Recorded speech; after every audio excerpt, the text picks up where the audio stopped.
The world is in financial disarray. Currencies failing, economies in wild flux, jobs being lost.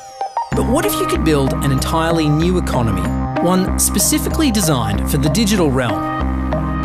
Well, that is the dream behind Bitcoin. Bitcoin is a decentralised electronic cash system that uses peer-to-peer networking along with digital signatures and cryptographics to generate currency. Now, with traditional money, think dollars, the euro, pesos, you've got a central bank, like the Federal Reserve.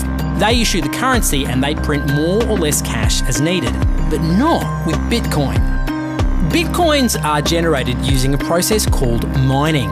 Your computer is given a complex mathematical problem to solve, and the goal is a 64-digit number.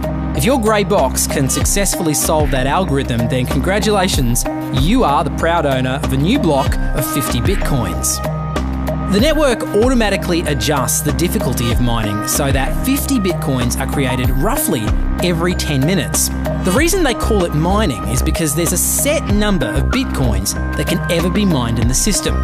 There's only 21 million Bitcoins that will ever be created in total. You can't just print off cash like they do in the real world. You're digging it out of the system like precious metals from some mathematical mine.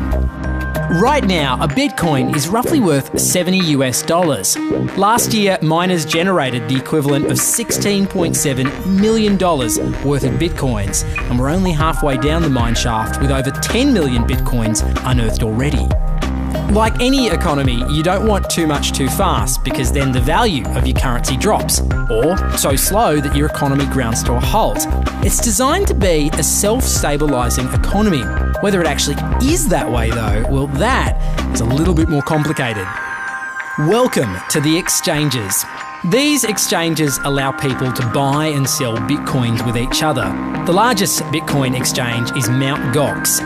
And it's here that you can purchase Bitcoins using local currencies. You can even store Bitcoins too. Mind you, that can be a bit risky. Hackers have, on occasion, dangerously destabilised these exchanges. Bitcoin is also the currency that fuels what's known as the dark web. Using software called Tor, you can hide your identity online and access the digital marketplace they call the Silk Road, where sellers flog illegal drugs like LSD, heroin and marijuana. Buyers conduct all transactions using Bitcoin. The influence of Bitcoin is growing. WikiLeaks and WordPress will accept Bitcoin as cash. Even the ideas behind Bitcoin are already changing the way people think about cash. The Royal Canadian Mint have just launched MintChip, an electronic currency backed by the Canadian government that borrows a lot from the philosophy of Bitcoin. And ultimately, that is what's most powerful about Bitcoin. Not the coins itself, but the way it can change the way we look at, think about, and most importantly, spend our money.